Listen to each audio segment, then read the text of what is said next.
Frankenstein. Are these recording? Yeah, they are. Oh, we're recording now. You are recording I was this. just testing it. A likely story. I know, Like right? You this, go and then like just start that. talking. Yeah, it's amazing. Oh man! Are you ready? Wow! Now Wow! How do you do? We're about to unfold the story of Frankenstein meet the Wolfman. Who could have done this terrible thing? Could it be the monster again? Frankenstein's monster? No, the monster was burned to death with Dr. Frankenstein. He wasn't killed by the monster. An animal bit her to death. I saw the wound on her throat. What animals are around here that can kill people?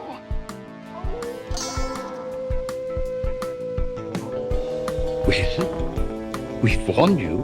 You've been warned. Welcome back to Frankenstein Minute, the podcast that dissects the Universal Frankenstein film series minute by minute. I'm Bill Evenson. And I'm Tom Lang, and you join us for minute 51 of Universal's 1943 epic Frankenstein Meets the Wolfman. That's right, Tom. Thanks. And if you join us on Thursday, August 20th, we are, of course, mourning the death still in 1974 of what actress? 74. From Frankenstein Meets the Wolfman. That'd be one of my That's the one. Yeah. She lived till 1974, so Yep. that's about 40 years after this. Mhm. So not very old, probably. I don't recall. I mean, I we don't talked have it. about it when she was introduced in the film, but Or how old she was? yeah, I just don't recall. off Maybe the she top was of my 40. I don't think so. head. I no. don't believe so. And if you join us on Saturday, August 22nd, we're celebrating the release in 1949 of what Abbott and Costello film? That'd be Abbott and Costello Meet the Killer. Comma. That's not actually in the title. Isn't it? No, if you watch the film, Oh. it's a little animated opening. You've seen Okay. it, right? I saw it once. Yeah, it's Loved it's, it. It's a I'm fun. not Yeah, I really against like it or anything. But there's a little animated opening where they're painting their names Okay. on a wall, and then these bullets start flying and writes out the killer because they painted Abbott and Costello Meet.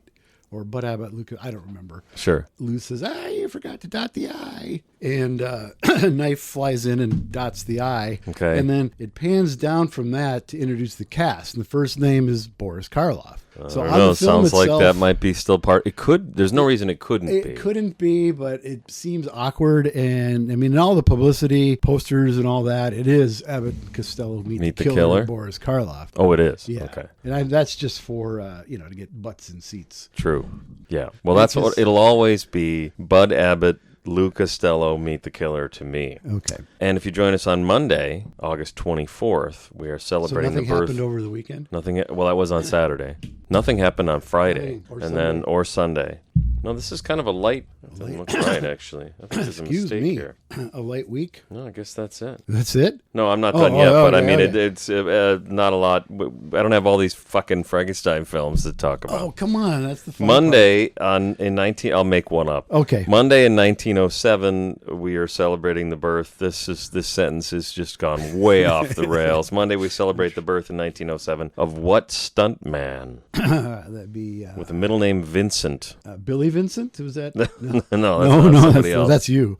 Gil Vincent Perkins? Gilbert Yeah, Vincent Perkins in 1907. Is he in this minute, or is it the other guy? He is in this minute at the very end. All right, we will talk about that later. Yeah. But look forward to that, folks. Yeah. Ilona Massey as well is in this minute. She is. So, Yeah. and so are Bud Abbott and Lou Costello. They're amongst the crowd. Tuesday, we celebrate the birth in 1905. So almost to the day, 2 years older than Gil Perkins is someone named Jack Otterson. Yeah. He was, like him? he designed the sets for Son of Frankenstein, which is emblazoned on your shirt there. That's right, true. I'm wearing Courtesy my of Son of Frankenstein shirt from Mike Herman. Mike Herman, yeah. Oh, yeah. One of I almost favorite wore my shirts. Lionel Atwell. Oh, shirt that'd be today. good. I know, it would have been great. Well. Oh, well. Oh, well. What were we talking about? Jack Otterson designed the sets. He did. He designed The and I amazing believe- sets. I believe he designed these sets as well. And thankfully, to the director, I was going to say Roy William Neal, but That's it's correct. It is right? Okay. I always get it mixed up with who directed this one. Roy William Neal. Oh, that's why I get it mixed Roland up. V. Lee is the director. Roland of V. Son of Lee is what I Frankenstein. meant. Yeah. Thank you. Thanks to Roland V. Lee, we get to see those great sets when we go to bed. When Wolf takes Peter to bed. Yes, we get we a get a really good look at all those sets. Extended tour of the set. Roland was like, we paid Jack Otterson to make these sets, and God damn it, we're going to use them. every single one of them. I don't think I have any notes for this minute, so I hope you have a lot to say. Okay, you got nothing? I have very little. Okay. What happens in this minute, Tom? Oh, that's it? That's all? it. That was really, Tuesday. that was it? Yeah. I mean, the calendar section is as popular as it is. Yeah. There's only so much I can do. Right. And it's a slow week. And no Frankenstein-related films to talk about? Not that I can think of, except Frankenstein Meets the Wolfman. We Well, can talk about that one. Nothing was released during this week. I'm telling you, I couldn't find a thing. Okay. I tried. All right. August is a dry month. Yeah, it's a dry month. Yeah, nobody wants to go see a movie in August. Nobody wants to sit in the air conditioning in August. Right. This minute. What happens in this minute? Are we still talking about this? I don't know. Okay. Everyone in Visaria runs screaming in terror at the sight of a sick, frail old man dopily lurching around with his arms outstretched like a sleepwalking olive oil in an old Popeye cartoon. That's how this minute starts. Well, I mean, he really does have his arms out like that. It just looks like a dope. Olive oil. He looks like a dope. Yeah. But you know what I love about it? I mean, you just described the whole minute, so I guess we'll pretty just, much. they'll just call it out. So call it a day. That sound that you heard is the yeah. But what I love is Ilona Massey. She really sells the horror of what she's seeing. She's like, it's still there. Yeah. It's Bela Lugosi. He looks so terrible. Somebody grab him. Yeah. That's what it's more like that, right? He's going to fall. He's going to hurt himself. Well, that's the thing. When the second shot is a wider shot and a crowd runs past him. Yeah. And any one of them could have just given him a light tap shove. and he would have flipped right over. Don't touch Bela. He's going to fall over. He fell anyway. All right, get back up. Don't even breathe on him. We've got, people hiding behind tables, crouching in corners. I'm not quite sure what they're all so afraid of. He's not scary. He's not in the least bit scary or intimidating. What I actually wrote here is a good segue. He's about as scary as Cheney walking into the village when they bump into Goose Girl. Yeah, right. I mean, it's really the same. Yeah, it is exactly He's slightly less scary than that. Yeah. He's just sort of stumbling in. For a movie that looks as good as it does, you'd think maybe they would put some emphasis into trying to even make him do anything scary or be in any way scary. It's all Siodmak's fault for writing it the way he did. Yeah, he wrote it as if he destroyed this character beyond all repair. That's true. We don't see any improvement until the last one, till Abbott and Costello meet him. All right. Well, as great look forward to that then. As great as Glenn Strange looks in the makeup, he has nothing to do in the next two films. Stumble around at the end of the film and then die both times. Well, yeah. I mean, But he's got a lot more to do in Bud Abbott, Luke Costello. I feel like he actually has dialogue. The whole everything after Son of Frankenstein, the most interesting things are when they find him. He's always buried in something. Or frozen or whatever. Frozen in something. Yeah. 'Cause that's what I think of with House of Dracula. Mm-hmm. House of Frankenstein, I don't think he's in that one, is he? Yeah, he is. I can't remember that one. Yeah, he's frozen in that one as well. Is he? That's right. He's frozen in that one too. Yeah. In House of Frankenstein, the thing I always think of is the Dracula part. Well, it's its own movie. It is, and I had a Super 8 from the library that was just that segment. Oh wow! It was just the Dracula part. Yeah, it works really just as it's its own film, little movie. Yeah, because you never see any of those characters again. But after that. What about Karloff? What's his name? Oh, Dr. Naiman. Yeah. Do you see him escape from prison, or is not in the Super 8 version I had? No, he's just part of. He's part of Professor Lamprini or whatever. I suppose. Yeah, that would work. Did it have sound? No. Okay. No, it had subtitles.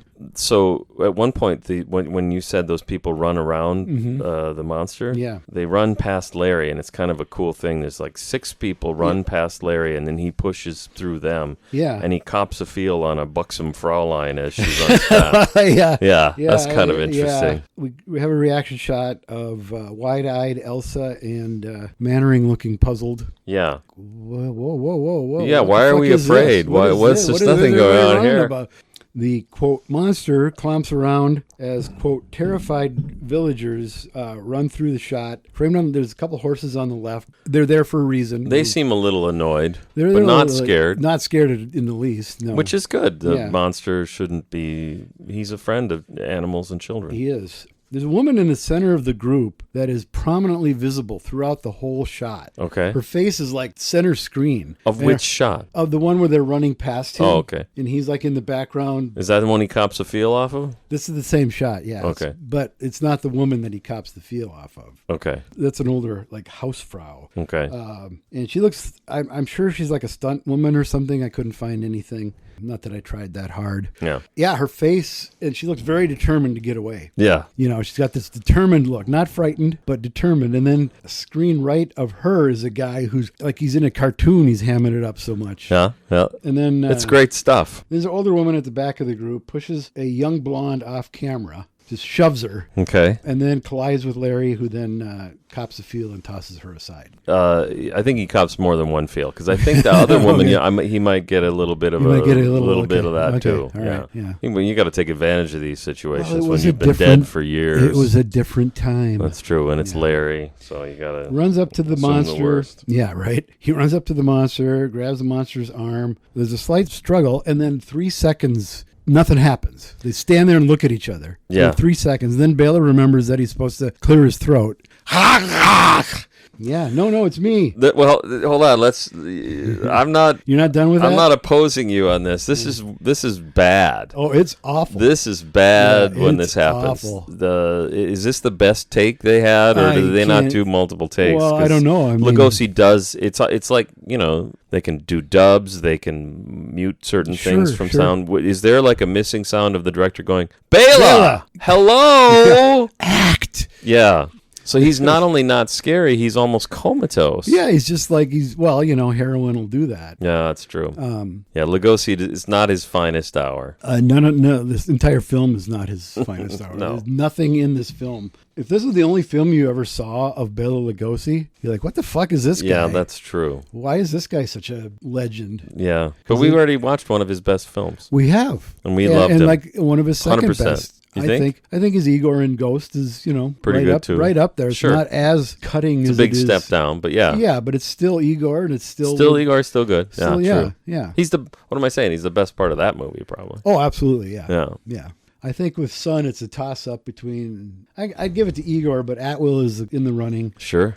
I like Rathbone, so I like everything about that movie. I wish I did, because I love him and everything else. He's one of my favorite actors. Yeah. But I just don't like that character. He's so arrogant and so sure of himself when he's so obviously wrong that I can't get behind him. If I just took that sentence and just asked people what character they're describing, Frankenstein. He's a Frankenstein. He's arrogant and has no idea. I mean, that is the point. I get that, but it's not arrogant like Henry was. Because Henry was manic too. Had some neurosis behind it. He was I could see that. A little neurotic, whereas Wolf is just a spaz. Yeah. Yeah. Anyway, probably not allowed to say that.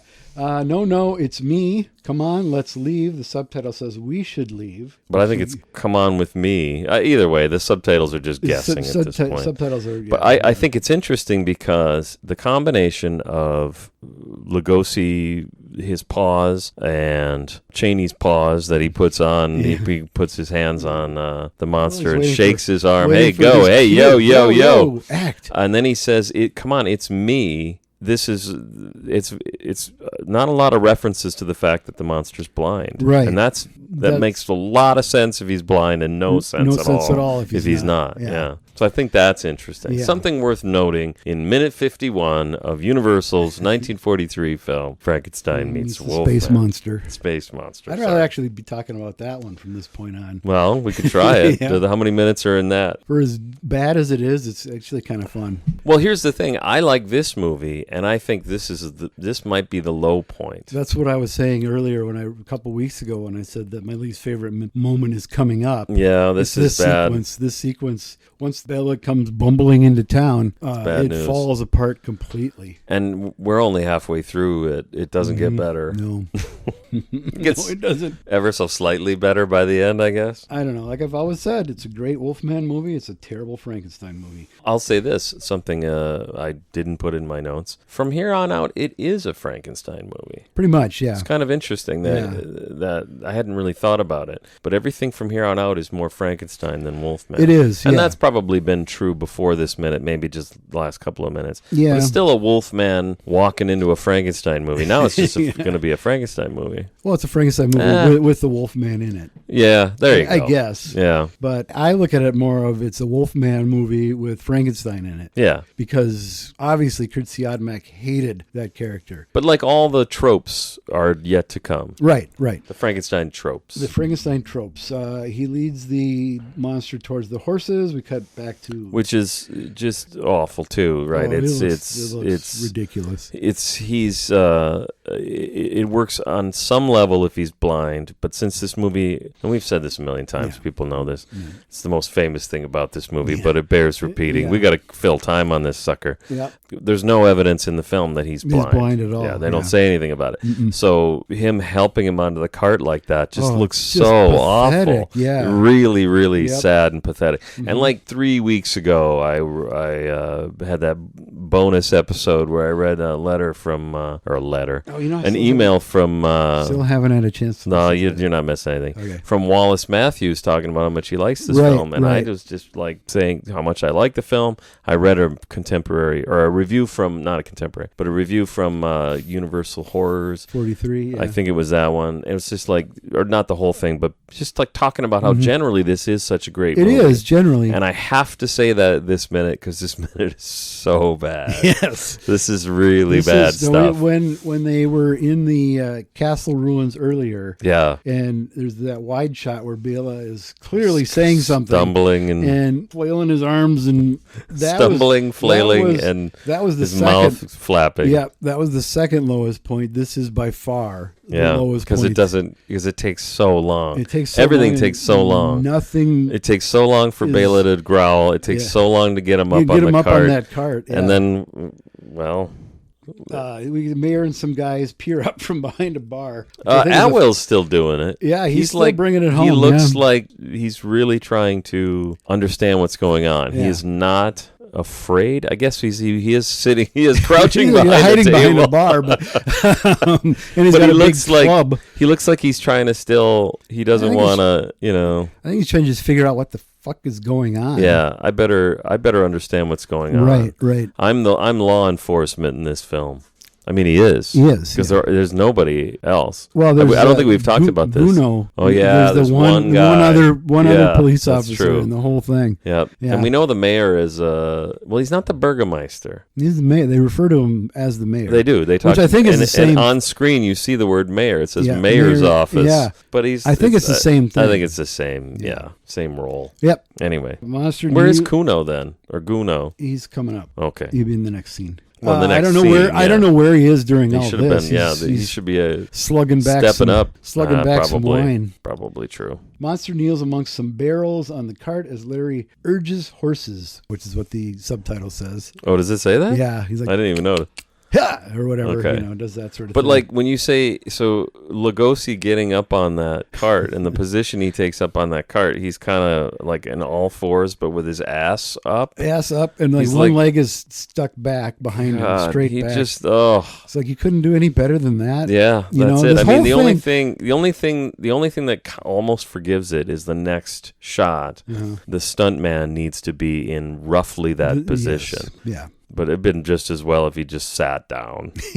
Fuck it. No, this whole sequence looks like it was the dress rehearsal. Like, okay, that looks okay. Let's try it again. And do it for real. Not do it really, yeah. We're rolling. I don't know if you people realized. Yeah. Everyone gives chase as Gil Perkins chucks an endless supply of barrels off the cart. Yeah. You see, there's a finite, I don't know, half a dozen or 8 or so on the. Oh, I see what you mean. Way more than that come crashing off of it. And there's still 6 or 8 to go. Yeah, as they leave town, there's still, That's true. So it's just sort of this magic supply of wine barrels. Yep. And some of them crash and they look like they're empty. They all look like they're empty. Yeah, it doesn't look like anything's in them. So maybe they are. Maybe they were the empties that were going to return them to the that makes perfect sense. To the winery. Something just lit up behind you. Did you say the magic word or something? Is that Alexa? Yeah.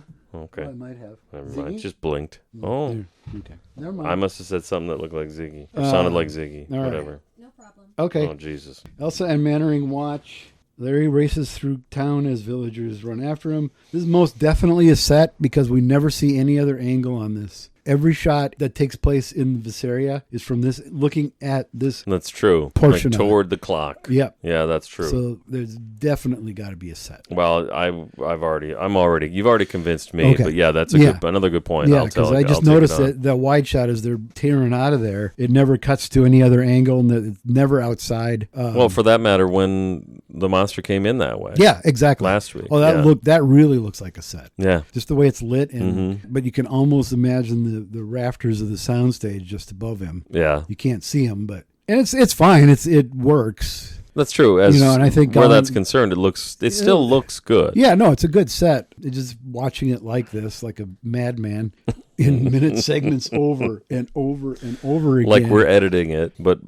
maybe worse. Yeah, I think we've seen it more than the filmmakers have. I think so. I think that's fair. And, Gallinghouse made the point of it being wartime, so they couldn't have lit it up at night outside. Outside. On the back lot. Sure. Although I'm convinced that the scenes in Cardiff on the wharf there are on the back lot. You've said that. Yeah. Okay, we crossfade. Because there's an implication of a body of water nearby. Right. We crossfade to the interior of Vazik's Inn. And if you look in the background, their motto is the friendliest place in town. I translated that from the German. Is there really a... No, there's not. That'd be awesome. I wouldn't think that you would have actually translated German or anything, but if there was something. Well, I mean, it's really they certainly are happy to be there. Well, they are, but, In the foreground, we have a barmaid filling up a pitcher of wine and holding a candle. So I think that's what she's doing too, but it's just it just comes out of a spigot. So well, if you look to far left, there are other taps. Okay. And it looks enough like there's barrels there that, okay. I buy it. So she is filling up wine. She's filling up a pitcher of wine, I'm guessing, or beer, but Festival New Wine, so I'm guessing it's wine. Makes sense. This is Beatrice Roberts. Oh, wow. Oh, we talked about her once. Yeah. That's her too. Her too, yeah. So isn't she Varja the barmaid? Okay. Is the credit? We talked about her, didn't she? Have a line? She was in the group after Martha Vickers' body was carried through. If you listen to the beginning of our podcast, she's the one line I cut out just for time. Yeah. I cut out one line, and I was like, I cut out. Yeah. One woman has a line in this film, and I cut it. Do we care? I mean, I've got a film. Yeah, I think I do. See if it matches what we said before.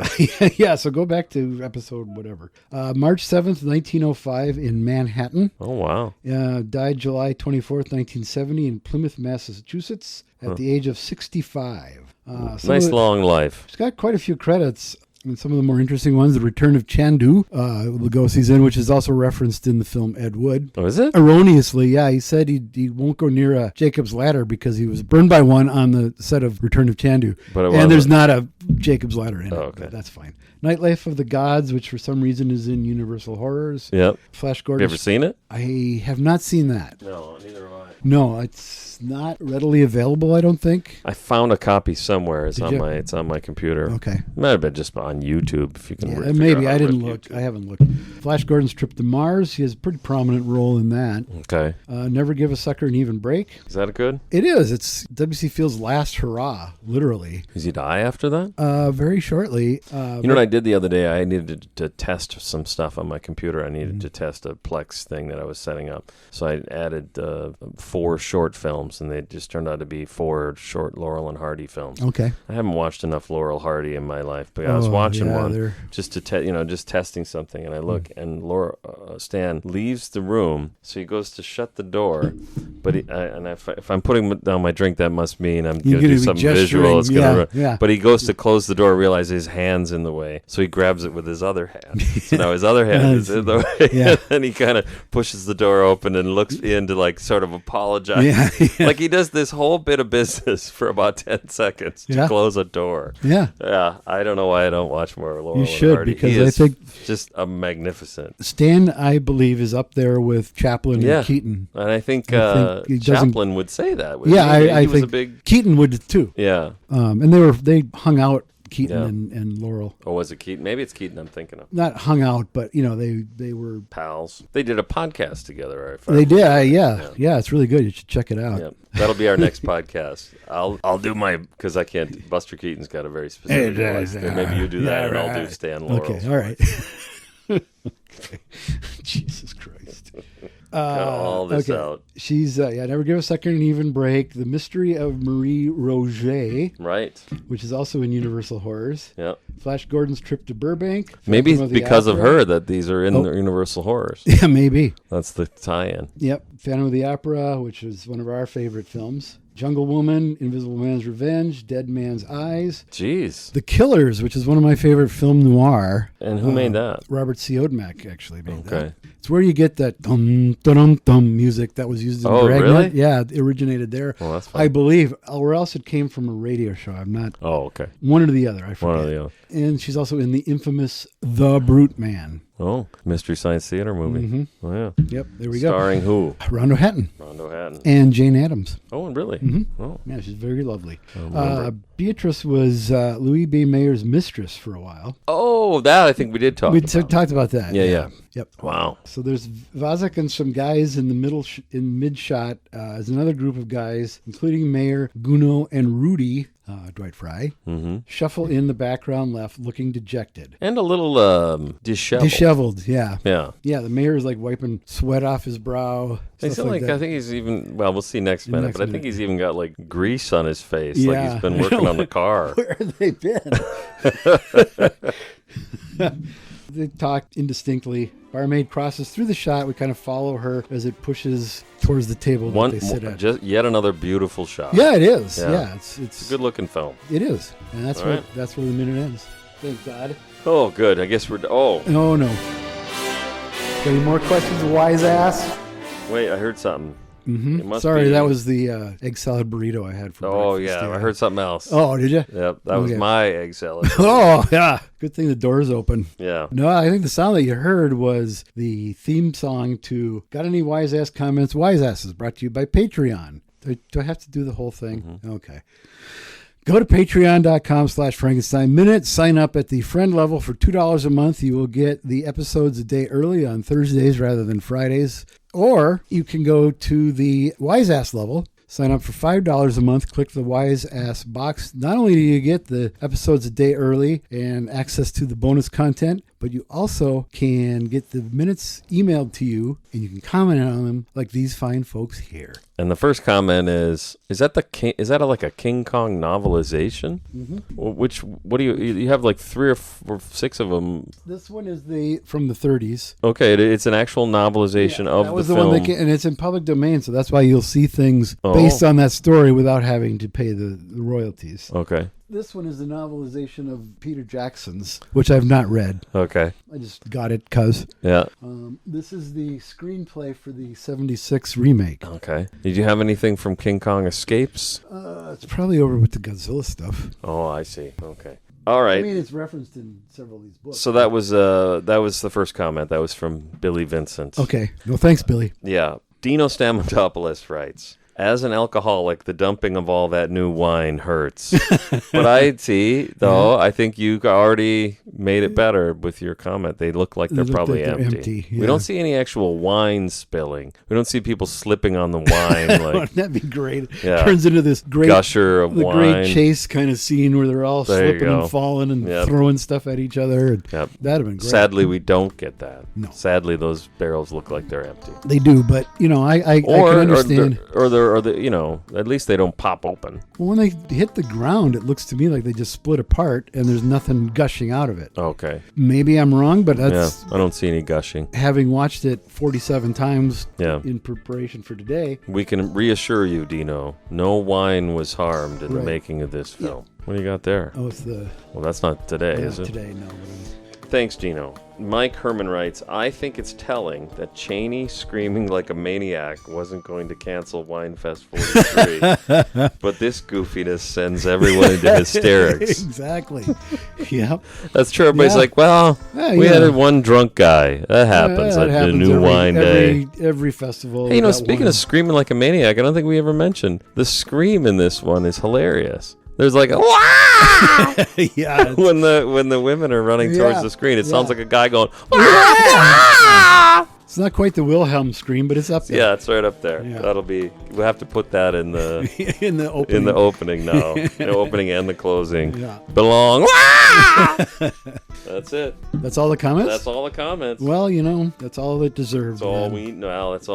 That's all we need. Mike. Yes, thanks everyone. Steve. Thanks, Bill.